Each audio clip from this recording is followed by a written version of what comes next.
Hello everyone, welcome to study IQ. Study IQ के इस video में मैं 7 जुलाई से 13 जुलाई यानी सेकंड वीक ऑफ जुलाई के मल्टीपल चॉइस क्वेश्चन कवर करूंगा। पिछले हफ्ते मैंने 140 क्वेश्चन कवर किए थे, इस हफ्ते 203 क्वेश्चन कवर करूंगा और इसीलिए ये वीडियो दो भागों में आएगा। ये पहली बार है जब मैं वीडियो, क्योंकि क्वेश्चन इतने ज्यादा हैं तो दो भागों में आएगा। ये भाग एक है और दूसरे हफ्ते का हिंदी में, इसके बाद तुरंत एक वीडियो आएगा, वो भी हिंदी में होगा। तो 100 क्वेश्चन इसमें और 100 दूसरे वीडियो में। एक और बात, जो बैंकिंग अवेयरनेस का वीडियो है आप प्रतीक्षा कर रहे हैं, मैं जानता हूं, अगले 3 दिन के अंदर हिंदी और इंग्लिश दोनों में हमारे चैनल पर उपलब्ध होगा। 2 पार्ट के अंदर बनाऊंगा। बहुत सारी न्यूज़ है क्योंकि जीएसटी पीसीए वगैरह की वजह से बहुत सारी न्यूज़ है, तो मैं उसको पक्का अगले 3 दिन के अंदर अंदर आप तक पहुंचा दूंगा। और आईबीपीएस और एसएससी सीजीएल के लिए अगर आप हमारा पेन ड्राइव कोर्स खरीदना चाहते हैं तो आपको इस नंबर पर डायल करना होगा। एक और नंबर दे रहा हूं, 7291059476। न्यू डेवलपमेंट बैंक के प्रेसिडेंट है केवी कामत। न्यू डेवलपमेंट बैंक बोलते हैं ब्रिक्स बैंक को, जो 5 देशों ने मिलकर बनाया है, ब्राजील, रशिया, इंडिया, चाइना और साउथ अफ्रीका। केवी कामत इससे पहले बहुत इंपॉर्टेंट पोजीशंस ले चुके हैं, जैसे आईसीआईसीआई बैंक में या फिर इन्फोसिस कंपनी में इत्यादि। तो कितने ऐसे प्रोजेक्ट्स हैं जो भारत को फाइनेंस करने वाले हैं आने वाले समय में? टोटल प्रोजेक्ट्स की कीमत होगी $1.8 बिलियन। कहने का मतलब लगभग 11,000 करोड़ रुपए हमें लोन मिलेगा न्यू डेवलपमेंट बैंक या ब्रिक्स बैंक से। एक बात और याद रखिए, न्यू डेवलपमेंट बैंक का हेडक्वार्टर है शंघाई में, जो चाइना के अंदर है। चाइना की राजधानी बीजिंग है और बीजिंग के अंदर हेडक्वार्टर है एशियन इंफ्रास्ट्रक्चर इन्वेस्टमेंट बैंक का। तो दोनों में कंफ्यूज नहीं होना है। टोटल प्रोजेक्ट हैं 6 प्रोजेक्ट हैं। और न्यू डेवलपमेंट बैंक जब बना था तो टोटल इसमें धन रखा गया था $100 बिलियन और सबसे ज्यादा हिस्सा है इस बैंक में चाइना का, यह भी याद रखिए। माइक्रो फाइनेंस इंस्टीट्यूशंस नेटवर्क के प्रेसिडेंट का क्या नाम है जो दूसरी बार चुने गए हैं? यानी MFIN के ये दूसरी बार लगातार प्रेसिडेंट चुने गए हैं। इनका नाम है राकेश दुबे, जो फोटो में आप देख सकते हैं। और जो वाइस प्रेसिडेंट हैं उनका नाम है देवेश सचदेव। ये हैं वाइस प्रेसिडेंट। 22वां वर्ल्ड पेट्रोलियम कांग्रेस ये अभी अभी हुआ था। कहां पे हुआ, कौन से देश में हुआ? ये हुआ टर्की के अंदर। टर्की जिसकी राजधानी है अंकारा और टर्की के प्रेसिडेंट हैं एर्डोगान। बहुत इंपॉर्टेंट आदमी है और ये हमारे पेट्रोल मंत्री हैं। इनका नाम है, उड़ीसा के हैं ये, इनका नाम है धर्मेंद्र प्रधान। एक बात याद रखिए, पेट्रोल के जो दाम है अंतर्राष्ट्रीय, वो पिछले 3 साल से गिर रहे हैं। और ये मैंने पीआईबी का जो मेरा वीडियो था 9 जुलाई वाला और 7 जुलाई वाला, उसमें डिटेल में एक्सप्लेन किया है। कैबिनेट ने अभी अभी अपना अप्रूवल दे दिया है एक जॉइंट इंटरप्रिटेटिव नोट्स का। जॉइंट इंटरप्रिटेटिव नोट्स, ये एग्रीमेंट हुआ है। इनमें से कौन सी कंट्री के साथ promotion and protection of investment, कहने का मतलब कौन से देश का जो इन्वेस्टमेंट है हम उसको प्रमोट करेंगे और प्रोटेक्ट करेंगे, इसके लिए हमने GIN साइन किया है। ये देश है हमारा पड़ोसी देश बांग्लादेश, जिसकी राजधानी है ढाका, मुद्रा है टका और प्रधानमंत्री हैं शेख हसीना। मेजर नाना कोफी तवुमासी अंकरा ये पहले ब्लैक मैन हैं जो क्वींस एक्वेरी बने हैं। तो आपको यह बताना है ये कौन से देश के हैं। ये हैं घाना के और इनको क्वींस एक्वेरी बना दिया गया है। यानी कहने का मतलब ये क्वीन के सबसे जो मोस्ट ट्रस्टेड अटेंडेंट हैं उनके अंदर होंगे, हर जगह उनके साथ जाएंगे। घाना की राजधानी है अकरा और मुद्रा है CEDI, सेडी। अफ्रीका का देश है ये घाना। इनमें से कौन से फिल्म है जिसने नंबर 1 प्राइज जीता, top prize at the 8th Bagri foundation London Indian film festival? इसमें टॉप का प्राइज किसने जीता? इस फिल्म के डायरेक्टर हैं पदम कुमार, ये भी याद रखिए। और इस फिल्म का नाम है a billion colour story. Padam Kumar Krishna नरसिम्हमूर्ति इनका पूरा नाम है। और इसमें एक और चीज याद रखिए, सत्यजीत रे जो लेजेंडरी डायरेक्टर थे, उनकी एक शॉर्ट फिल्म अवार्ड मिला, उसका नाम है पापा। सत्यजीत रे बहुत ही मशहूर बंगाली फिल्मों के डायरेक्टर हुए हैं और उनके नाम पे एक अवार्ड दिया जाता है जिसको बोलते हैं सत्यजीत रे शॉर्ट फिल्म अवार्ड। वो मिला फिल्म पापा को। गिटारिस्ट रे चिकापा फिरी, इनका निधन हो गया अभी अभी। ये कौन से देश से थे? बहुत ही ज्यादा ये प्रतिष्ठित थे। इस देश की एक राजधानी नहीं है, 3 राजधानियां हैं। एक तो केप टाउन, एक प्रिटोरिया और एक ब्लॉमफॉन्टेन। तो ये देश है साउथ अफ्रीका। साउथ अफ्रीका की करेंसी है रैंड। अभी अभी एक बुक प्रकाशित हुई है जिसका नाम है historical background to the imposition of salt tax under the British rule in India 1757, 1947 and Mahatma Gandhi salt satyagraha. तो कहने का मतलब यह है कि जो सॉल्ट टैक्स लगता था, नमक के ऊपर जो टैक्स लगता था, उसके खिलाफ महात्मा गांधी जी का जो आंदोलन था उसके ऊपर ये किताब है। तो इसको किसने लिखा है? इस किताब को लिखा है YP आनंद ने। और ये जो नेशनल गांधी म्यूजियम है उसके पूर्व डायरेक्टर रह चुके हैं। इस किताब को विमोचन किया हमारे culture minister doctor Mahesh Sharma ji ने। ओएनजीसी विदेश लिमिटेड, इन्होंने अभी अभी 2 साल का इन्हें एक्सटेंशन मिला है कि ये ब्लॉक 128 इसमें से गैस वगैरह निकाल सकते हैं। तो ये कौन से देश में ओएनजीसी ने ब्लॉक 128 में इनको एक्सटेंशन मिला है? ये इनका 5वां लगातार एक्सटेंशन है और ये है वियतनाम का। वियतनाम जिसकी राजधानी है हनोई और करेंसी है DONG डोंग। और ये कहां पे है? ये है दक्षिण चीनी सागर में, यानी साउथ चाइना सी के अंदर। भारत इनमें से कौन से देश से पहली बार पेट्रोल खरीदेगा? क्रूड ऑयल जिसे बोलते हैं, कौन से देश से खरीदेगा? भारत याद रखिए दुनिया में तीसरे नंबर पे सबसे ज्यादा ऑयल आयात करता है। सबसे ज्यादा वैसे तो आयात यूरोपियन यूनियन करता है, लेकिन यूरोपियन यूनियन में तो बहुत सारे देश हैं। भारत से ज्यादा ऑयल खरीदता है चाइना और यूएस। लेकिन अब यूएस अपना खुद का तेल निकाल रहा है जिसे हम बोलते हैं शेल ऑयल। शेल ऑयल, तो ये देश है यूएसए। ये इसलिए किया गया है क्योंकि डोनाल्ड ट्रंप जो हैं वो ये कह रहे हैं भारत का जो ट्रेड सरप्लस है चाइना यूएसए वो है $22.4 बिलियन। यानी भारत अमेरिका को सामान ज्यादा बेचता है जितना वो खरीदता है। तो डोनाल्ड ट्रंप को इसमें परेशानी है, तो वो कह रहे हैं ट्रेड डेफिसिट को कम करो। तो $22.4 बिलियन का ट्रेड सरप्लस है भारत का अमेरिका से, इसलिए भारत को खरीदना पड़ रहा है और ये क्रूड ऑयल खरीद रहा है अब अमेरिका से। एक बात याद रखिए, तेल बेचने वाले जो कंट्री हैं उनको बोलते हैं OPEC, organisation for petroleum exporting countries. अब आपके लिए आज का पहला सवाल, ओपेक का हेडक्वार्टर कहां पे है? ओपेक जिसके अंदर अंगोला, वेनेजुएला, सऊदी अरेबिया ये सब कंट्री हैं, उसका हेडक्वार्टर कहां पर है? कमेंट्स में लिख के बताइए। अभी अभी एक नई स्टडी पब्लिश हुई है द लैंसेट में। इसके हिसाब से इनमें से कौन सा वैक्सीन है जो अनट्रीटेबल गोनोरिया को भी खत्म कर सकता है? गोनोरिया एक सेक्सुअली ट्रांसमिटेड डिजीज है। सेक्सुअली ट्रांसमिटेड डिजीज, एसटीडी जैसे एड्स है, ये इस तरह के जो डिजीज होते हैं, सिफिलिस है, ये सब सेक्सुअली ट्रांसमिट होते हैं। तो इनमें से कौन सी दवाई है जो वो गोनोरिया जो लाइलाज है उसको भी ठीक कर सकती है नए रिसर्च के हिसाब से? इस वैक्सीन का नाम है मेनिंजाइटिस बी। और गोनोरिया जो है वो बहुत सारे रूट से स्प्रेड होता है, जैसे वेजाइनल, ओरल, एनल एटसेट्रा। और न्यूजीलैंड में ये स्टडी हुई। न्यूजीलैंड में जो मेनिंजाइटिस फैला था 2000 में, उसके लिए मास वैक्सीनेशन लोगों को दिया गया था। इसमें लगभग ये समझ लीजिए पूरी दुनिया में 78 मिलियन लोग हैं जो गोनोरिया से पीड़ित होते हैं वर्ल्ड हेल्थ ऑर्गेनाइजेशन के हिसाब से। 78 मिलियन यानी 7 करोड़ 80 लाख लोग हर साल। इनमें से किस व्यक्ति को IIM अमृतसर के बोर्ड ऑफ गवर्नर का चेयरमैन अपॉइंट किया गया है? इनका नाम क्या है? ये जागरण ग्रुप, जो दैनिक जागरण वगैरह प्रकाशन जिसको बोलते हैं जागरण प्रकाशन, उसके CEO हैं। उनका नाम है संजय गुप्ता। इससे पहले ये IIM लखनऊ के बोर्ड में भी रह चुके हैं। यूनियन कैबिनेट ने अभी अभी अप्रूव किया एक joint declaration of intent, JDI। इनमें से कौन से कंट्री के साथ किया? और हम आपसी सहयोग करेंगे हेल्थ के फील्ड में। तो हेल्थ के फील्ड में ये हमारी मदद करेगा जर्मनी हमारी मदद करेगा हेल्थ के फील्ड में। अभी अभी 2 दिवसीय नेशनल लेवल का कॉन्फ्रेंस हुआ, क्राउड मैनेजमेंट यानी भीड़ को कैसे कंट्रोल करें। तो ये कहां पे हुआ? ये एक अच्छा क्वेश्चन है। ये हुआ केरल की राजधानी तिरुवनंतपुरम में। और केरल के आप जानते हैं मुख्यमंत्री कौन है?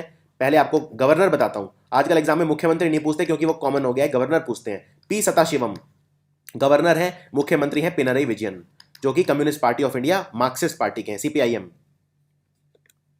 इनमें से कौन सा गांव है जो प्रधानमंत्री नरेंद्र मोदी ने गोद लिया है संसद आदर्श ग्राम योजना के तहत? आपको याद होगा इससे पहले जयपुर नाम का गांव भी उन्होंने गोद लिया था। और अभी अभी जो गांव गोद लिया है वो है काकराहिया। तो आई होप इसका मैं नाम ठीक प्रोनाउंस कर रहा हूं। और ये रेसलर्स के लिए जाना जाता है, यहाँ पे रेसलर बहुत अच्छे होते हैं। और इससे पहले जो मैंने आपको बताया था, जयपुर इन्होंने गोद लिया था और दूसरा नागपुर इन्होंने गोद लिया था। इनमें से कौन सा बैंक है जिसने अनाउंस करा है कि वो NEFT यानी इलेक्ट्रॉनिक फंड ट्रांसफर और RTGS real time gross settlement transaction जो है उन पे 75% तक चार्जेस कम कर देगा, 15 जुलाई से ये लागू कर देगा। तो ये बैंक है state bank of India, Bharat का सबसे बड़ा बैंक है। इसकी चेयरमैन है अरुंधति भट्टाचार्य, जिन्हें एक्सटेंशन मिला था अभी 1 साल का, और मर्जर भी हुए थे। और एक बात और याद रखिए, NEFT और RTGS में ये फर्क होता है, रियल टाइम ग्रॉस सेटलमेंट में पैसा तुरंत ट्रांसफर हो जाता है, लेकिन 2 लाख रुपए मिनिमम ट्रांसफर करना पड़ता है, मैक्सिमम कोई लिमिट नहीं है। NEFT में कोई मिनिमम लिमिट नहीं है, लेकिन पैसा बैचेस के अंदर जाता है। तो ये दोनों में फर्क है NEFT और RTGS में। अभी अभी वर्ल्ड बैंक की एक स्टेटमेंट आई है, इसके हिसाब से कौन सा देश है जो जलवायु परिवर्तन से लड़ने में सबसे अग्रणी है, सबसे आगे है? ये देश है भारत। और ये भारत के लिए बहुत सम्मान की बात है।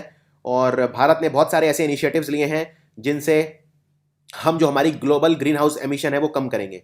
तो ये भी याद रखिए। और भारत बहुत सीरियस है इसके बारे में।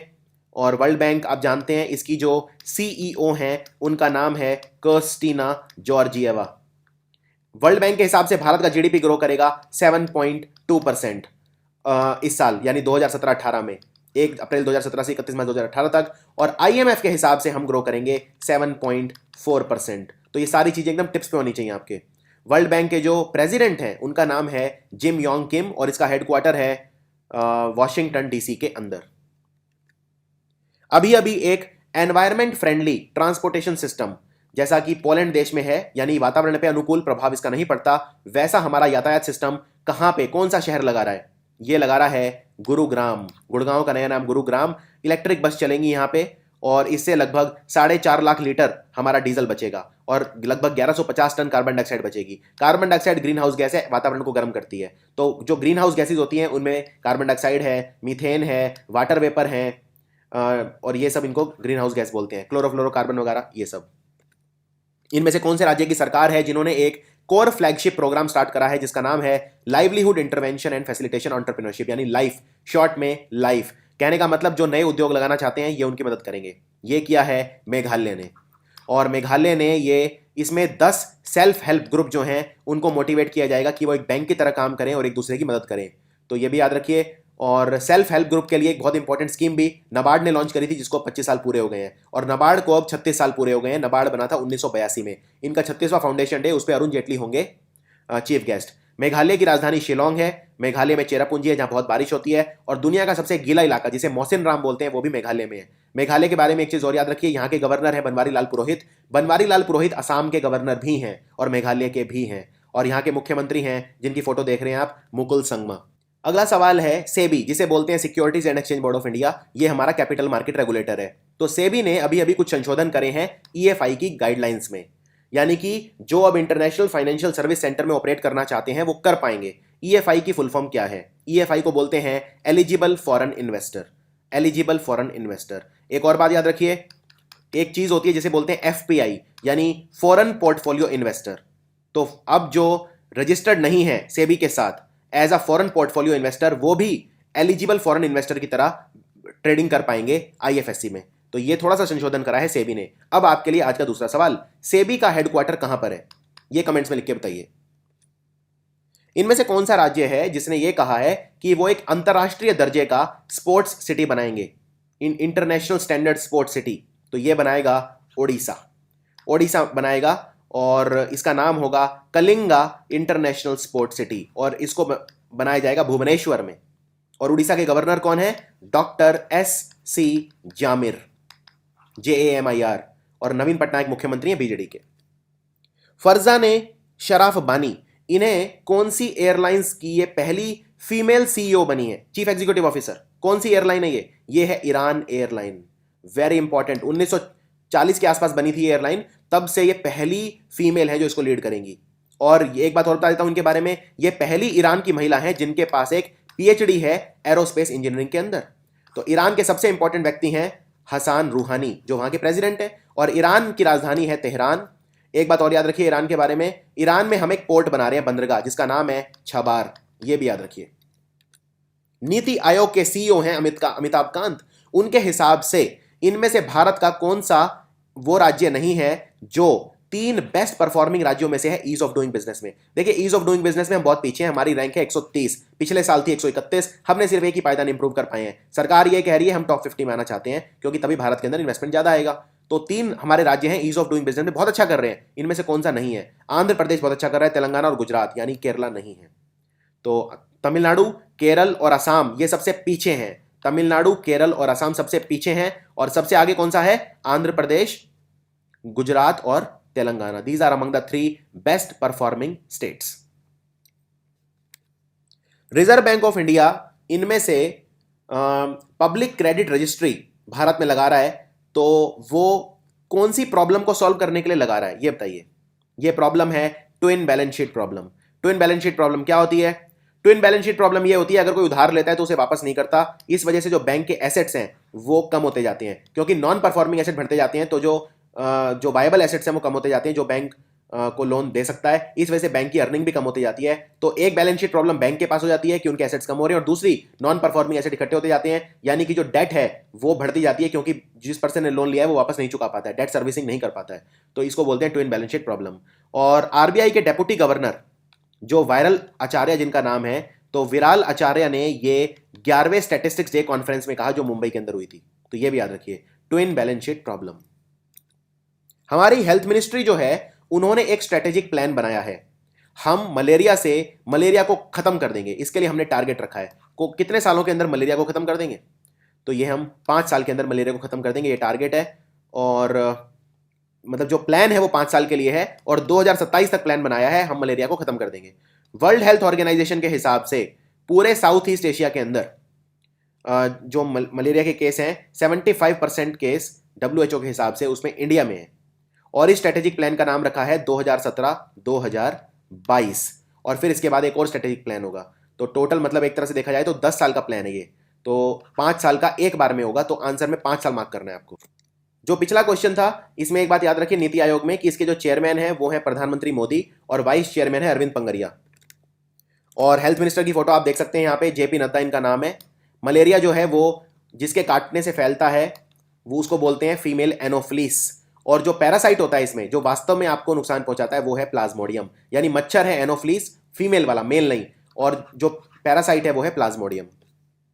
भारत इनमें से कौन से कंट्रीज के लीडर को इनवाइट करा है भारत ने कि वो हमारे गणतंत्र दिवस 2018 में हमारे गेस्ट होंगे? कौन से देश? भारत ने आसियान के जो 10 कंट्री हैं, association of south east Asian nation, उनके सारे हेड ऑफ स्टेट को बुलाया है, इनवाइट करा है। तो इनमें कौन कौन से कंट्री हैं? Brunei, Cambodia, Indonesia, Laos, Malaysia, Myanmar, Philippine, Singapore, Thailand और वियतनाम। तो ये हैं 10 कंट्री आसियान के, और 25 साल हमारे आसियान के साथ पूरे हो गए हैं डायलॉग पार्टनरशिप के। भारत आसियान का हिस्सा नहीं है, ये याद रखिए, भारत आसियान का हिस्सा नहीं है। आसियान का जो सेक्रेटेरिएट है वो है इंडोनेशिया की राजधानी जकार्ता में, और अभी जो करंट चेयर है आसियान का वो है फिलीपींस। तो आसियान से हमारे रिश्ते काफ़ी अच्छे हैं। तो ASEAN association of south east Asian nation. Bharat Mekong Ganga corporation का हिस्सा है, भारत सार्क का हिस्सा है, भारत शंघाई कॉर्पोरेशन ऑर्गेनाइजेशन का हिस्सा है, लेकिन आसियान का हिस्सा नहीं है। भारत G20 का हिस्सा भी है, G7 का नहीं है। इनमें से कौन से राज्य की सरकार है जिसने एक 3 दिवसीय अंतर्राष्ट्रीय कॉन्फ्रेंस करी जिसका नाम था reclaiming social justice, revisiting Ambedkar? Ambedkar को याद करेंगे और सामाजिक न्याय हम लेकर आएंगे।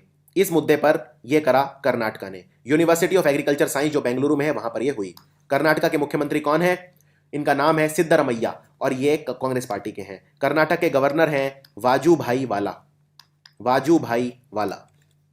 दुनिया का सबसे पहला सेंटर जो सांवला को ब्रीड करने के लिए, उसके प्रजनन के लिए बनाया है, ये कौन से देश में बना है? ये एक क्रिटिकली एंडेंजर्ड यानी अति लुप्त प्राय है ये जानवर, क्रिटिकली एंडेंजर्ड, और इसको बोलते हैं सांवला। इसके लिए बनाया है वियतनाम के अंदर, और ये सेंटर बना है बाक मा नेशनल पार्क के अंदर जो वियतनाम में है। अब आपसे क्वेश्चन ये आ सकता है कि बाक मा नेशनल पार्क कौन से देश का है?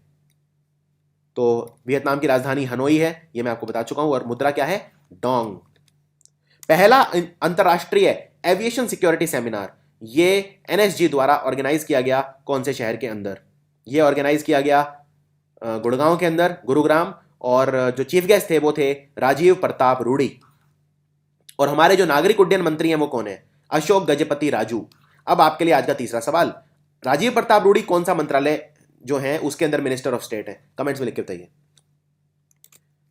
इंटेलेक्चुअल प्रॉपर्टी राइट के प्रमोशन और मैनेजमेंट के लिए जो सेल है हमारा जिसे बोलते हैं सिपम, वो एक 3 साल की स्कीम लॉन्च करी है उसने। उसमें इंटेलेक्चुअल प्रॉपर्टी राइट्स के बारे में अवेयरनेस फैलाई जाएगी। कितना पैसा इसके लिए रखा गया है? टोटल पैसा है 29 करोड़ 70 लाख रुपए। और इंटेलेक्चुअल प्रॉपर्टी राइट होते हैं कि आपकी जो अपनी खुद की क्रिएशन होती है, वो पोएम हो सकती है, गाना हो सकता है, कोई बुक हो सकती है, कोई आइडिया हो सकता है, पेटेंट हो सकता है, तो वो सब हमारे IPR के अंदर आते हैं। और हमारे जो हमारे जो मिनिस्टर हैं कॉमर्स के लिए और इंडस्ट्रीज के लिए वो है निर्मला सीतारमन।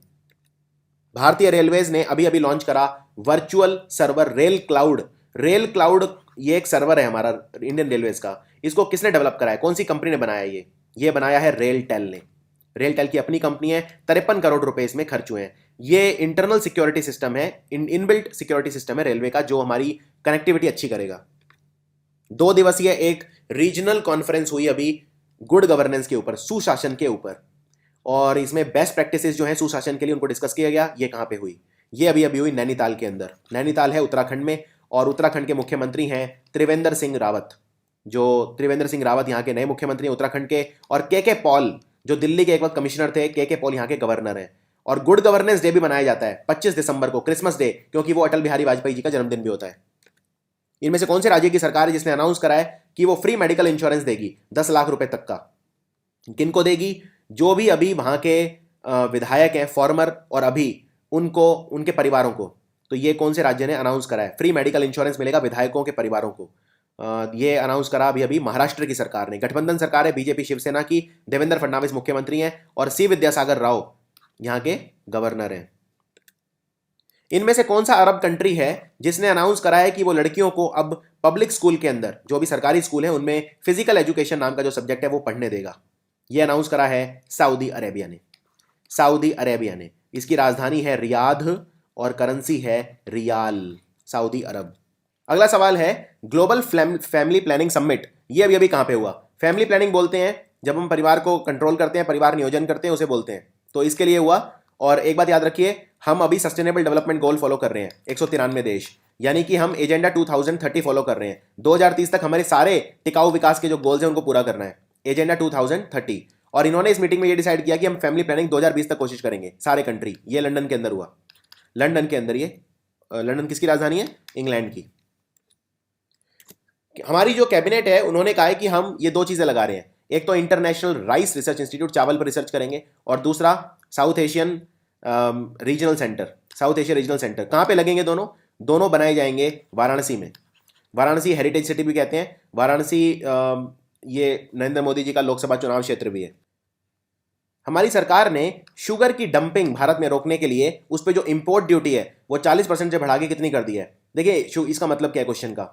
अगर कोई कंट्री अपना जो शुगर है वो भारत में निर्यात करता है तो उसमें हम क्या होता है, अगर उनकी चीनी, हमारी जो खुद की चीनी बन रही है उससे सस्ती है, तो फिर सब फॉरेन की चीनी खाने लग जाएंगे, हमारी चीनी कोई नहीं खाएगा। इसलिए उसका प्राइस बढ़ाना पड़ता है। जो विदेशी चीनी है उस पर इंपोर्ट ड्यूटी लगानी पड़ती है। तो वो पहले 40% थी, लेकिन अंतर्राष्ट्रीय बाजार में शुगर सस्ती हो गई है, तो भारत की जो अपनी चीनी की मिलें वो पिट जाएंगी अगर सस्ती विदेशी शुगर भारत में आ गई। तो इसलिए जो ड्यूटी लगेगी उस पर वो 40% से बढ़ा के सरकार ने कर दी है 50%।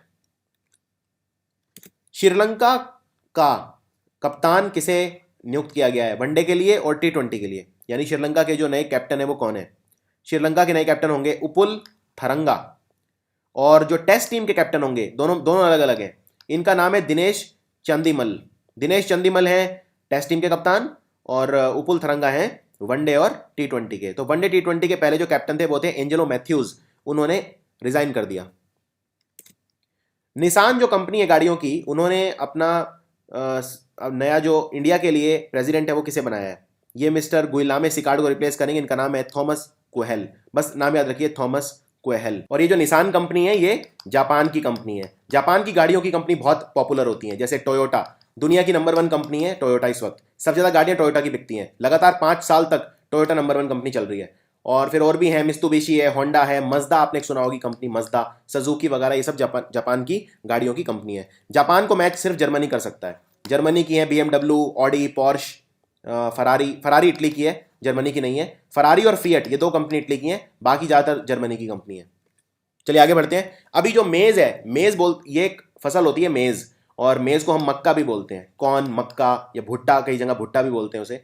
तो मेज़ के लिए एक फूड पार्क बन रहा है बहुत बड़े लेवल पे। ये कहाँ पे बन रहा है? इसका उद्घाटन किया हरसिमरत कौर बादल जी ने, जो हमारी फूड प्रोसेसिंग मिनिस्टर हैं। ये बन रहा है पंजाब में। पंजाब में कहाँ बन रहा है? कपूरथला डिस्ट्रिक्ट में बन रहा है ये। इसमें 123 करोड़ रुपए खर्च होंगे, 55 एकड़ में बनेगा ये, और ये कम पानी लगता है इसमें। और भारत में मेज़ का उतना कल्चर है नहीं, लेकिन अगर आप वेस्टर्न कंट्रीज देखें तो काफ़ी मेज़ की खेती होती है। अगला क्वेश्चन है, इंपॉर्टेंट है। भारत में रेजिडेक्स नाम का एक इंडेक्स होता है, ये लॉन्च किया गया था 2007 में। ये भारत का पहला ऑफिशियल हाउसिंग प्राइस इंडेक्स है। इसे बोलते हैं HPI, हाउसिंग प्राइस इंडेक्स। इसका नाम है रेजिडेक्स। और हाउसिंग प्राइस इंडेक्स ये हमारे एक्चुअल मार्केट इंफॉर्मेशन पे बेस्ड रहते हैं, इसके मार्केट प्राइसेस। और वेंकैया नायडू ने जो रिवैम्प्ड रेजिडेक्स है वो लॉन्च किया था, एनुअल डे जो इसका होता है 9 जुलाई को। तो इसके हिसाब से भारत के कितने ऐसे शहर हैं जहां पे जो कंस्ट्रक्शन प्राइस है वो इंक्रीज हुए जनवरी से मार्च में। सो इस इंडेक्स के हिसाब से 47 जो सिटी हैं भारत की, जो शहर हैं, उनका सर्वे किया गया था। इसमें कितने शहरों में कंस्ट्रक्शन प्राइसेस बढ़े हैं जनवरी से मार्च, जो क्वार्टर था हमारा, यानी पिछले फाइनेंशियल का जो आखिरी क्वार्टर था। तो टोटल 24 शहरों में बढ़े हैं कंस्ट्रक्शन के प्राइस। तो ये सारी इंफॉर्मेशन याद रखिए। इनमें से कौन से शहर की पुलिस है जो सुपर कॉप बेल्ट जिनको दी जाएगी, जिससे ये ज़्यादा अच्छा काम कर सकें, सुपर कॉप बेल्ट, तो ये दी जाएगी दिल्ली के पुलिस को। और ये बहुत स्पेशली डिज़ाइन बेल्ट है जो अमेरिका की, लंदन की, रशिया की ये सारी पुलिस यूज़ करती हैं, और हमारी पैरामिलिट्री फोर्स भी यूज़ करती हैं, जैसे CRPF, central industrial security force, और एनएसजी को भी ये यूज़ करती हैं। एक्टर नेल्सन एलिस, इनका निधन हो गया। इनका सबसे चर्चित जो रोल है वो कौन सा था? तो ये जिस फिल्म में, इनकी सबसे प्रतिष्ठित जो फिल्म है वो है ट्रू ब्लड। और ये क्वेश्चन ऐसे भी आ सकता है कि नेल्सन एलिस कौन थे? तो एक्टर थे। इनमें से किस व्यक्ति को ब्रॉडकास्टिंग कंटेंट कंप्लेंट काउंसिल यानी बीसीसीसी का नया चेयरपर्सन नियुक्त किया गया है? ये पहले सुप्रीम कोर्ट के जज भी रह चुके हैं। इनका नाम है विक्रमजीत सेन। और ये बीसीसीसी है क्या? ये एक स्वतंत्र सेल्फ रेगुलेटरी बॉडी है जिसे बोर्ड ऑफ डायरेक्टर्स, जो इंडियन ब्रॉडकास्टिंग फाउंडेशन आईबीएफ, उनके बोर्ड ऑफ डायरेक्टर्स ने एस्टेब्लिश किया था। इनमें से कौन सी टेलीकॉम कंपनी है जिसने प्रोजेक्ट नेक्स्ट नाम का प्रोग्राम शुरू करा है? प्रोजेक्ट नेक्स्ट, ये बेसिकली ये कंपनी ये कह रही है कि ये 2000 करोड़ रुपए अगले 3 साल में इन्वेस्ट करेगी इस प्रोजेक्ट में, और इसमें हम जो कंज्यूमर एक्सपीरियंस है, कंज्यूमर को हम सेवाएं देते हैं, उसको और बढ़ाएंगे और अच्छा करेंगे। तो ये है भारतीय एयरटेल। भारतीय एयरटेल कंपनी के जो मैनेजिंग डायरेक्टर है और सीईओ हैं, इंपॉर्टेंट क्वेश्चन है, इनका नाम है गोपाल विट्टल। यूनेस्को का जो वर्ल्ड हेरिटेज कमेटी है, उन्होंने इनमें से कौन से सिटी को ऑप्ट नहीं किया list of world heritage site in danger? कहने का मतलब वो विश्व की सांस्कृतिक धरोहर जो खतरे में नहीं है, इनमें कौन सी नहीं है? तो कौन सी खतरे में है उसमें ये बताइए, और कौन सी नहीं है वो बताइए। यानी ये इस क्वेश्चन में तो ये पूछा कौन सी खतरे में नहीं है, किसका नाम नहीं डाला वर्ल्ड हेरिटेज इन डेंजर में? ग्रेट बैरियर रीफ को नहीं डाला। और 55 ऐसे वर्ल्ड हेरिटेज हैं जो डेंजर में है, तो ये याद रखिए। और हेब्रन का जो ओल्ड सिटी है, इसे इंक्लूड किया गया है पैलेस्टाइन के रिक्वेस्ट पे, हेब्रन्स ओल्ड सिटी। और इंडिया में 35 वर्ल्ड हेरिटेज साइट हैं, अब एक और आ गई है अहमदाबाद, तो टोटल हो गए 36। और अगर पूछें कि अहमदाबाद भारत का कौन सा वर्ल्ड हेरिटेज सिटी है, तो ये पहला है, और बाकी 35 जो है उनमें सिटी कोई नहीं है, और एशिया का तीसरा है। अगर ये पूछें सबसे ज्यादा दुनिया में वर्ल्ड हेरिटेज साइट कहां पे है, तो आंसर है इटली। इटली में 53 है। दूसरे नंबर पे चाइना में 52 है। स्टेट बैंक ऑफ इंडिया ने अभी अभी अपनी सर्विस स्टार्ट करी है इन टच। कौन से देश के अंदर? इन टच ने, ये पेपरलेस बैंकिंग सिस्टम है एक तरह का, और ये नेपाल के अंदर इन्होंने किया है। नेपाल के अंदर किया है। ये पहली बार इन्होंने ये paperless banking system outside India करा है। और इसकी चेयरमैन आप जानते ही हैं। नेपाल राष्ट्र बैंक जो वहाँ का सेंट्रल बैंक है, उसके गवर्नर हैं चिरिनजीबी, इनका नाम है चिरिनजीबी। और बस इसमें आप इतना याद रख सकते हैं। नेपाल के बारे में फिर जान लीजिए। नेपाल की राजधानी काठमांडू है। काठमांडू में सार्क का हेडक्वार्टर है, south Asian association for regional cooperation. इसमें 8 देश हैं, और नेपालीज रुपी करेंसी है, और यहाँ की जो प्रेसिडेंट है वो हैं विद्या देवी भंडारी। टोक्यो मैरीन ने अभी अभी अपना स्टेक इनमें से कौन सी कंपनी के अंदर बढ़ा दिया? मतलब कंपनी का नाम दिया है इफको टोक्यो जनरल इंश्योरेंस में, बढ़ा दिया 26% से। अब कितना हो गया? अब ये हो गया है 23%, और इन्होंने खरीदा है 2530 करोड़ में, और अब हो गया है 49%। और जो इफको है, इफको का स्टेक हो गया है 51%, और टोक्यो मैरीन का हो गया है 49%। अब जब पुरानी किसी चीज में हम स्टेक अपना बढ़ाते हैं या इन्वेस्ट करते हैं, तो उसे बोलते हैं ब्राउन फील्ड इन्वेस्टमेंट। और कुछ नया खरीदते हैं, नया लगाते हैं, तो वो है ग्रीन फील्ड इन्वेस्टमेंट। बिल्कुल नया जब स्टार्ट करते हैं कोई काम, तो वो ग्रीन फील्ड इन्वेस्टमेंट होता है। वो कौन सा ऐप है जो सीबीडीटी ने लॉन्च करा है, जिससे आप अपने जो इनकम टैक्स रिलेटेड चीजें हैं वो कर पाएंगे? आप इनकम टैक्स रिटर्न फाइल कर सकते हैं, आप पैन नंबर के लिए अप्लाई कर सकते हैं, पैन को आधार से लिंक कर सकते हैं। तो ये सब, इसका नाम रखा है आयकर सेतु। आयकर सेतु, वेरी वेरी इंपॉर्टेंट क्वेश्चन। और अब आपका जो पैन नंबर है वो आपको आधार कार्ड से लिंक करवाना पड़ेगा 6 महीने के अंदर अंदर। और अगर नया अकाउंट खोलना है तो बिना आधार कार्ड के नहीं कर सकते। और 6 महीने मतलब 31 दिसंबर तक डेडलाइन दी है इनकम टैक्स डिपार्टमेंट ने। इनमें से कौन सा देश है जो प्लान कर रहा है कि वो इनकी जो फौज है वो है अभी 23 लाख, उसका नंबर घटा के ये 10 लाख कर देगा?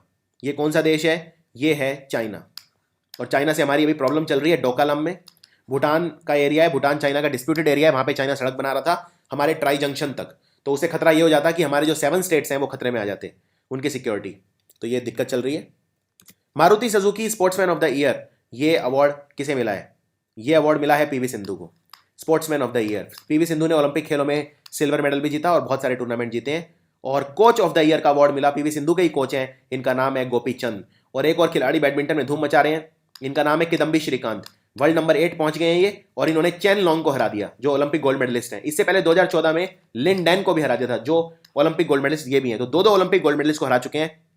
और living legend of the year, यानी एक तरह से लाइफ टाइम अचीवमेंट अवार्ड होता है, वो मिला मिल्खा सिंह को। मिल्खा सिंह जो धावक थे मशहूर। और game changer of the year award मिला है केएल राहुल को।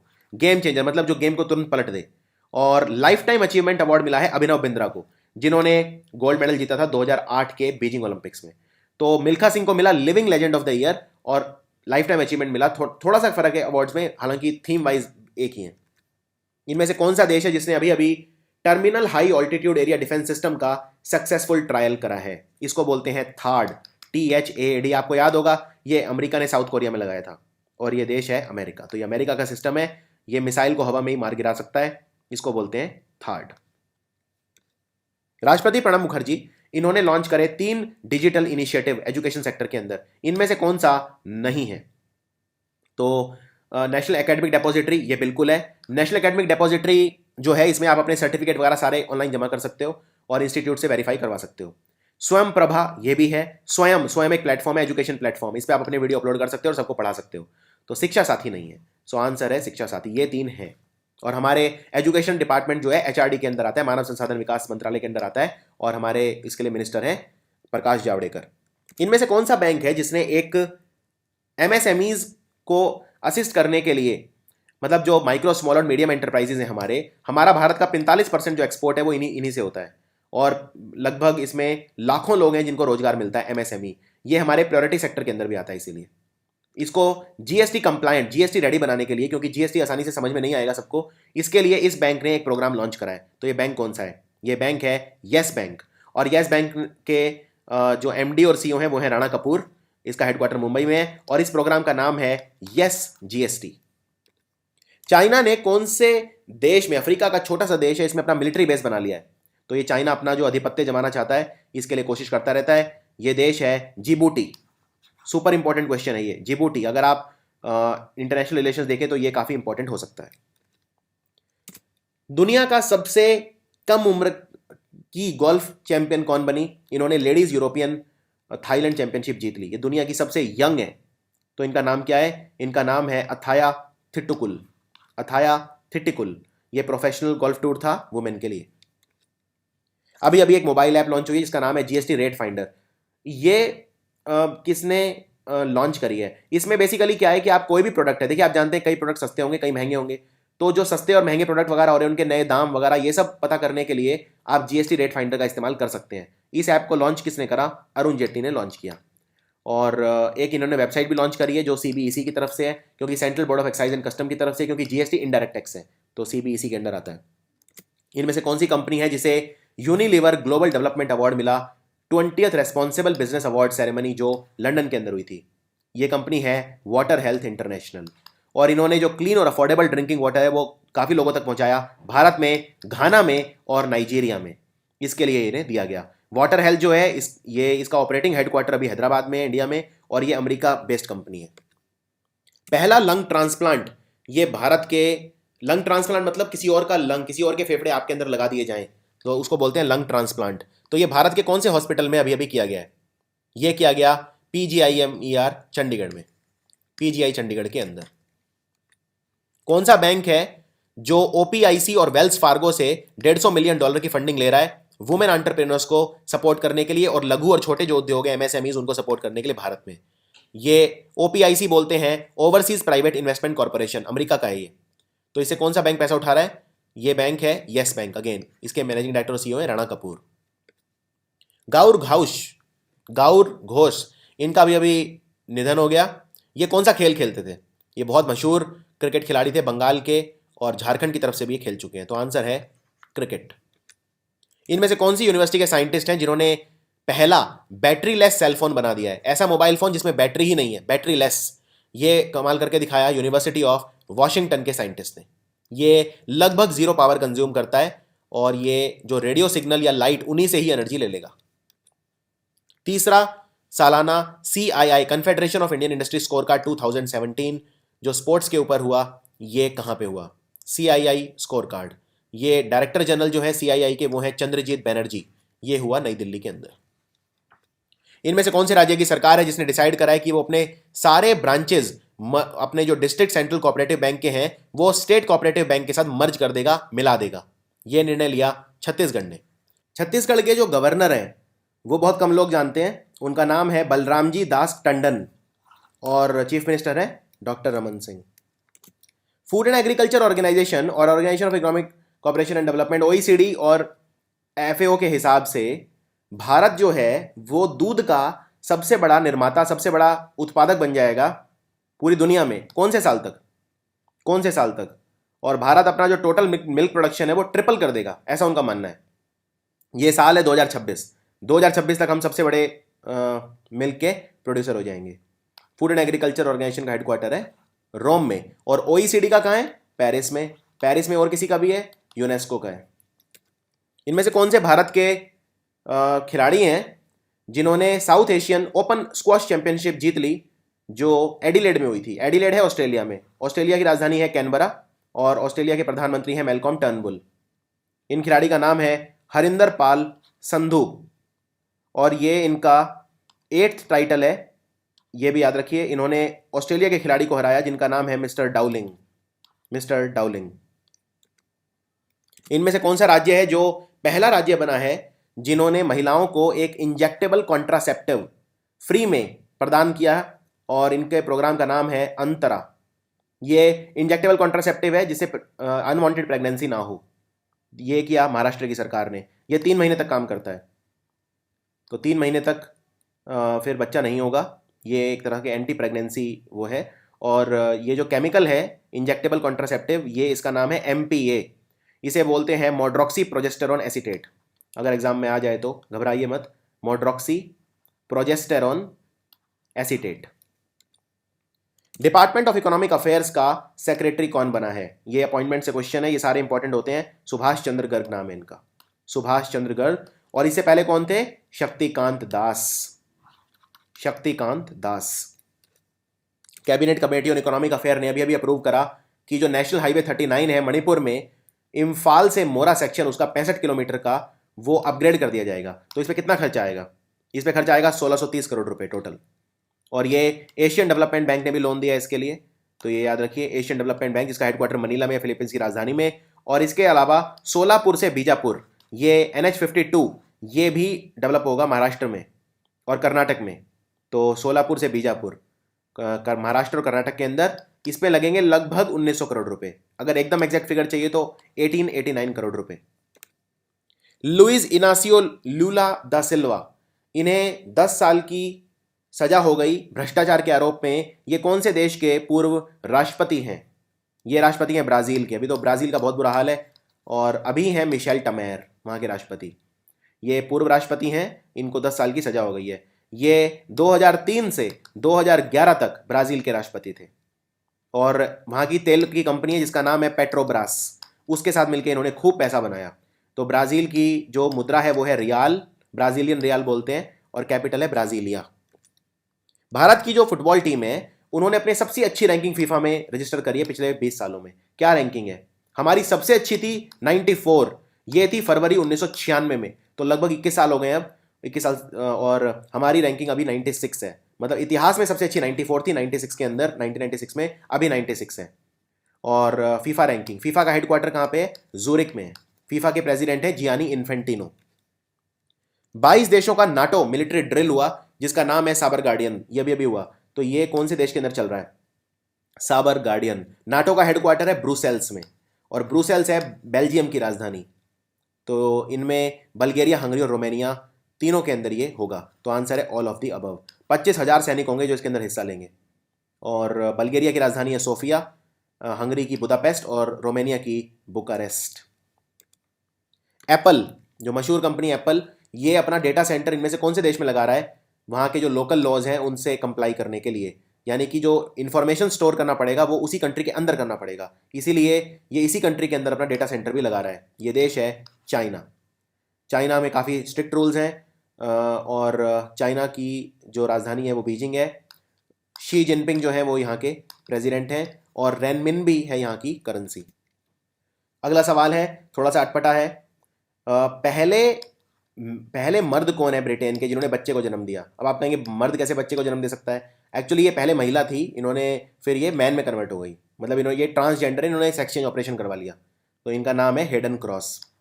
Hayden cross. और एक व्यक्ति और याद रखिए, थॉमस बीटी। थॉमस बीटी ये अमेरिका के पहले व्यक्ति थे जिन्होंने बच्चे को जन्म दिया था 2008 में।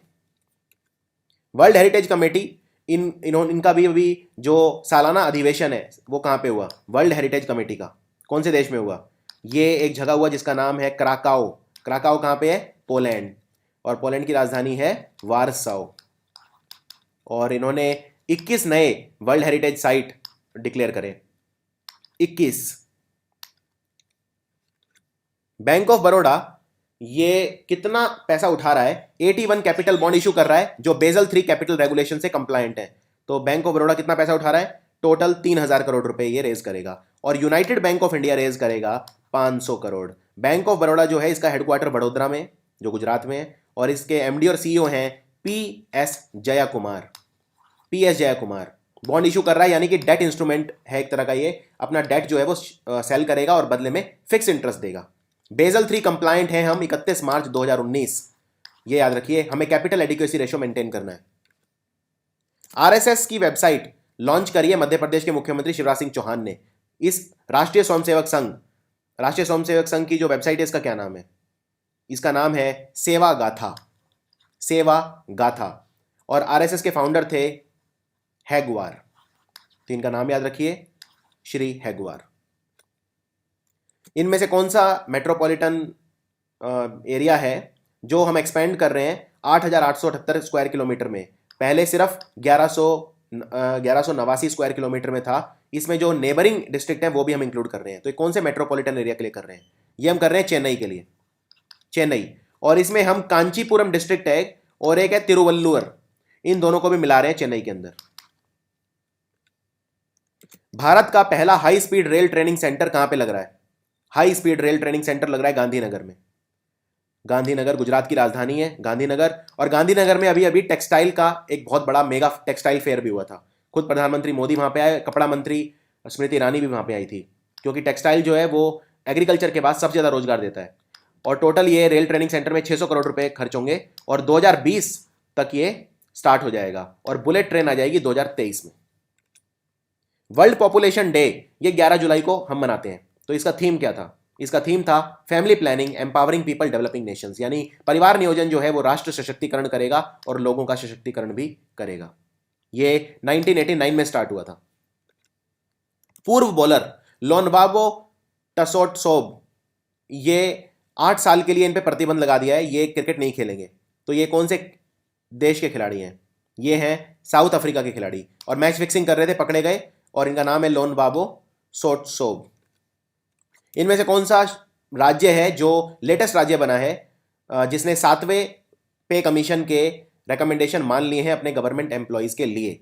ये किया है महाराष्ट्र ने। ये महाराष्ट्र ने किया है और 7वां पे कमीशन ये इन्होंने अप्लाई कर दिया है। इनमें से कौन सी चाइना की गाड़ी बनाने वाली कंपनी है जिन्होंने एक एमओयू साइन करा है गुजरात की सरकार के साथ? ये एक जगह है हलोल, वहां पे एक कार मैन्युफैक्चरिंग फैसिलिटी लगाएंगे, 2000 करोड़ रुपए इन्वेस्ट करेंगे। ये कंपनी है SAIC मोटर। SAIC motor. और ये अपना MG कार ब्रांड भारत में लॉन्च करना चाहते हैं 2019 में। इनमें से कौन सी कंपनी है जिसने प्रधानमंत्री ट्रॉफी जीती है best performing integrated steel plant? इन्होंने लगाया 2014-15 और 2015-16 में। तो ये है तीसरी बार लगातार इन्हें ये प्राइज मिला है। ये है टाटा स्टील। टाटा स्टील। और टाटा स्टील के बोर्ड के चेयरमैन कौन है? जो टाटा सन्स के चेयरमैन है N. चंद्रशेखरन इनका नाम है। कौन सा राज्य या केंद्र शासित प्रदेश है जिसने इलेक्ट्रॉनिक RTI पोर्टल एक लॉन्च करा है? अब आप अपना राइट टू इंफॉर्मेशन का जो RTI फाइल कर सकते हैं इलेक्ट्रॉनिकली, ये करा दिल्ली ने। और इसको डिजाइन करा नेशनल इंफॉर्मेटिक्स सेंटर ने। सो आंसर है दिल्ली। दिल्ली के मुख्यमंत्री हैं केजरीवाल और गवर्नर है अनिल बैजल। ये पहला यूनियन टेरिटरी बना है जिसने ये किया है, और पहला स्टेट जिसने किया था वो था महाराष्ट्र। इनमें से किस व्यक्ति को UN secretary general, United nation के जो चीफ हैं एंटोनियो गुटेरेस जो पोर्चुगल के हैं, उन्होंने अपॉइंट किया है? ये इंटरनेशनल पैनल जिसका ये काम है कि सीरिया में जो 6 साल से युद्ध चल रहा है उसमें जो क्राइम्स हुए हैं उनकी जांच करे, उसका हेड किसे बनाया है? ये इनका नाम है कैथरीन मार्ची उहेल। कैथरीन मार्ची उहेल। सीरिया में अब तक 3,20,000 लोग मारे जा चुके हैं। ये फ्रांस के हैं वैसे, ये भी याद रखिए, और ये जज हैं। कौन सा इंस्टीट्यूट है जिसे इनिशियल अप्रूवल मिल गया सरकार द्वारा कि ये एक फाउंड्री सेटअप कर सकता है 3,000 करोड़ रुपए की लागत से, जिसमें गैलियम नाइट्राइड का उत्पादन होगा? गैलियम नाइट्राइड कौन सा इंस्टीट्यूट बनाएगा? इसके लिए 3,000 करोड़ रुपए सरकार से मिलेगा। ये है Indian institute of science Bengaluru, और ये एक वंडर नैनो मटेरियल है जो सबसे प्रॉमिसिंग सेमीकंडक्टर के तौर पे उभर रहा है। सरकार ने एक्सटेंड कर दी है full financial power army vice chief को कि वो अब सेना के लिए शॉर्ट और इंटेंस वॉर यानी छोटी लड़ाइयों के लिए हथियार, एम्युनिशन वगैरह खरीद सकते हैं। अभी हमारे आर्मी के वाइस चीफ कौन है ये बताइए? अभी हमारी आर्मी के वाइस चीफ हैं लेफ्टिनेंट जनरल शरद चंद्र जी, और 46 तरह के एम्युनिशन है और 22 तरह के आर्मामेंट है, और 1 दर्जन से ज़्यादा माइंस वगैरह ये सब खरीद सकते हैं लगभग 35 से 40 हज़ार करोड़ रुपए में। इनमें से कौन सा राज्य है जो पहला राज्य बना जिसने अपनी पुलिस को डिटेक्शन किट दिए हैं? Detection kit. और ये जो डिटेक्शन किट हैं, ये अब आपके लिए आपका तीसरा सवाल है, ये डिटेक्शन किट क्या डिटेक्ट करेंगे, क्या चीज खोज लेंगे? ये किया महाराष्ट्र की सरकार ने, और 45 किट दिए गए हैं अभी। 8,000 रुपए का एक किट है। एलिसा टेस्ट करके ये पता लगा लेंगे। किस चीज का पता लगाएंगे ये कमेंट्स में लिख के बताइए, ये डिफिकल्ट क्वेश्चन है। वाटर एक्सपर्ट ए मोहना कृष्णन, इनका निधन हो गया। ये किस चीज के चेयरमैन थे? ये कावेरी टेक्निकल सेल के चेयरमैन थे। कावेरी नदी को लेके कर्नाटक और तमिलनाडु में लड़ाई है। कर्नाटक से निकलती है फिर तमिलनाडु जाती है। कावेरी को बोलते हैं गंगा ऑफ द साउथ, क्योंकि एकमात्र ऐसी दक्षिण भारत की नदी है जिसमें पूरे साल पानी रहता है। ये बताइए इनमें से कौन सी कंपनी ने S band Doppler weather radar manufacture करा है जो पूरे देश में लगाया जा रहा है? S band Doppler weather radar, इसको करा है बेल ने, BEL, बेल कंपनी ने। तो आंसर है BEL। और इसरो ने टेक्नोलॉजी प्रोवाइड करी है। इसरो का हेडक्वार्टर भी बेंगलुरु में है, और इसरो के AS किरण कुमार हैं इस वक्त हेड, और मिनिस्टर हमारे साइंस एंड टेक्नोलॉजी के हैं डॉक्टर हर्षवर्धन। तो ये सब चीज़ें याद रखिए। और एक और चीज़ याद रखिए, हमारी सबसे प्रॉफिटेबल जो कंपनी है वो है इंडियन ऑयल कॉर्पोरेशन। इन्होंने ONGC को पीछे छोड़ के सबसे हमारी जो प्रॉफिटेबल PSU है वो है Indian oil corporation. G20 summit अभी अभी कहाँ पे हुई थी? G20 समिट, इस पर एक अलग वीडियो भी हमने बनाया है, हैम्बर्ग में हुई थी, जर्मनी के अंदर है। G20, भारत G20 का हिस्सा है, इसमें 19 देश हैं और यूरोपियन यूनियन, तो टोटल मिला के बोलते हैं G20। इनमें से किसने साइन किया एक MOU DGFASLI यानी directorate general factory advice service and labour institute के साथ? ये ऑक्यूपेशनल हेल्थ और सेफ्टी में कोलैबोरेट करना चाहते हैं। ऑक्यूपेशनल हेल्थ और सेफ्टी का मतलब ये है कई ऐसे काम धंधे होते हैं जिनके अंदर वहाँ पे by virtue of the occupation आप खतरे में रहते हैं। तो जैसे कई सारे डिजीज इसमें हो जाते हैं, जैसे एस्बेस्टोसिस, जो वर्कर काम करते हैं कंस्ट्रक्शन साइट वगैरह पे, तो उसकी सेफ्टी के लिए ये इन्होंने किया ESIC के साथ, एम्प्लॉइज स्टेट इंश्योरेंस कॉर्पोरेशन के साथ। और हमारे श्रम मंत्री कौन है? बंदारू दत्तात्रेय। इनमें से किस व्यक्ति को ट्विटर का नया CFO, chief financial officer appoint किया गया है? चीफ फाइनेंशियल ऑफिसर, इनका नाम है Ned Segal. Ned Segal, America की कंपनी है ट्विटर भी, और इसके CEO हैं जैक डॉर्सी। अभी अभी एक ग्रुप ऑफ मिनिस्टर्स उन्होंने अप्रूव करी ड्राफ्ट नेशनल पॉलिसी वुमेन के लिए। तो जो GOM है, ये ग्रुप ऑफ मिनिस्टर, इसको हेड किसने किया था? ड्राफ्ट नेशनल पॉलिसी जिन्होंने बनाई है महिलाओं के लिए, इसको हेड किया था सुषमा स्वराज ने। सुषमा स्वराज ने। इसमें यह कहा गया है कि महिलाओं को हेल्थ कार्ड दिया जाएगा, और जो वो महिलाएं जो इकोनॉमिकली उतनी स्ट्रांग नहीं है, फाइनेंशियली उतनी अच्छी नहीं है, उनको फ्री एजुकेशन प्रोवाइड की जाएगी। तो इसमें 11 मंत्रालयों से मिनिस्टर्स थे। इनमें से कौन सा आर्टिफिशियल इंटेलिजेंस और मशीन लर्निंग स्टार्टअप है जिसे गूगल ने खरीद लिया है? अभी ये काफी न्यूज में भी आया था। इसका नाम है हेली लैब्स। हेली लैब्स, ये बेंगलुरु का स्टार्टअप है, भारत का स्टार्टअप है, 4 महीने पुराना सिर्फ। इसके CEO हैं पंकज गुप्ता। इनमें से कौन सा राज्य या केंद्र शासित प्रदेश है जिसने एक स्कीम लॉन्च करी है कि प्राइवेट हॉस्पिटल जो हैं वो गरीबों को फ्री सर्जरी देंगे, फ्री सर्जरी। ये अगर, और दूसरी बात, अगर किसी गवर्नमेंट हॉस्पिटल में 1 महीने के अंदर सर्जरी नहीं होती तो वो फ्री, और 48 प्राइवेट हॉस्पिटल्स के अंदर ये किया गया है। तो ये आंसर है इसका दिल्ली। और ये 48 हॉस्पिटल्स हैं, आइडेंटिफाई किए गए हैं दिल्ली, गुरुग्राम, फरीदाबाद और नोएडा में। ये सारे एनसीआर बोलते हैं, नेशनल कैपिटल रीजन। और 24 गवर्नमेंट हॉस्पिटल्स हैं जिनमें ये किया गया है। इनमें से कौन सा राज्य है जिन्होंने एक 9 मेंबर्स की कमेटी बनाई है जो ये चेक करेगी कि क्या हम हमारे राज्य का एक अलग झंडा रख सकते हैं या नहीं। और इस कमेटी को हेड करेंगे इस राज्य के प्रिंसिपल सेक्रेटरी, और ये department of Kannada and culture ने किया है। तो ये किया है कर्नाटका ने। कैबिनेट ने अभी अभी अप्रूवल दे दिया है कि नए जो 3 एम्स बन रहे हैं उनमें 3 पोस्ट ऑफ डायरेक्टर्स जो होंगी वो क्रिएट की गई हैं। ये इनमें कौन सा एम्स नहीं है जिसके लिए नहीं किया गया है? तो ये गुजरात के लिए नहीं किया गया है, आंध्र प्रदेश, वेस्ट बंगाल और महाराष्ट्र के लिए किया गया है। तो आंसर है गुजरात। वैसे गुजरात के गवर्नर काफ़ी एग्जाम में आ सकते हैं, ओम प्रकाश कोहली, और जो चीफ मिनिस्टर है वो भी ज़्यादा लोग नहीं जानते, Vijay Rupani. Energy efficiency services limited ये कितना पैसा तमिलनाडु में इन्वेस्ट करेगा अगले 3 सालों में? ये टोटल करेगा 11,000 करोड़ रुपए। और हमारा जो जैविक ऊर्जा, रिन्यूएबल एनर्जी के लिए टारगेट है वो है 175 गीगावाट्स, जो हमें 2022 तक का हमारा टारगेट है। पीयूष गोयल हमारे मंत्री हैं रिन्यूएबल एनर्जी के लिए। इनमें से कौन सा राज्य है जो पहला राज्य बना जिसने एक कानून बनाया है कि वो कास्ट पंचायत जो हैं उनका बहिष्कार करेगा, उनका सामाजिक बाइकआउट करेगा? ये बनाया महाराष्ट्र की सरकार ने। और इसमें जेल भी हो सकती है 7 साल तक की, और 5 लाख रुपए तक की पेनल्टी भी हो सकती है, और प्रेसिडेंट ने भी मंजूरी से दे दी है। सार्क देशों की जो कानून संबंधी, लॉ एंड ऑर्डर से संबंधी 8वीं मीटिंग अभी अभी कहां पे हुई थी? ये मीटिंग हुई श्रीलंका के अंदर, कोलंबो में। श्रीलंका के राष्ट्रपति हैं मैत्रीपाला सिरिसेना और राजधानी है श्री जयवर्धनेपुरी कोट्टे। सरकार ने अभी अभी बेसिक कस्टम ड्यूटी लगाई है स्मार्टफोन्स के ऊपर। तो ये कितनी लगाई है ड्यूटी? ये ड्यूटी है 10%, और सरकार कह रही है कि इससे इन्वेस्टमेंट स्टिमुलेट होंगी 1,000 करोड़ से ज़्यादा। तो आंसर है 10%। इसमें एक चीज़ और याद रख लीजिए कि जो डीटी है, department of electronics and information technology, उसके मंत्री हैं रविशंकर प्रसाद, और ये हमारे कानून मंत्री भी हैं। गवर्नमेंट डेटा के हिसाब से कितना पैसा सरकार ने बचाया है डायरेक्ट बेनिफिट ट्रांसफर स्कीम में 2016-17 के अंदर? डायरेक्ट बेनिफिट ट्रांसफर 2 चीज़ों के लिए चला रखा है। एक तो पहल स्कीम है जो एलपीजी गैस के लिए चला रखी है, और दूसरी कैरोसिन के लिए भी चला रखी है। तो कैरोसिन के लिए जो स्कीम चलाई है उसको अपनाने वाला पहला राज्य था झारखंड, याद रखिए। दिल्ली सबसे पहले कैरोसिन फ्री हुआ था, इसको भी याद रखिए। और चंडीगढ़ भी कैरोसिन फ्री हो चुका है, हरियाणा कैरोसिन फ्री हो चुका है। हरियाणा 1 अप्रैल से कैरोसिन फ्री हो गया इसी साल।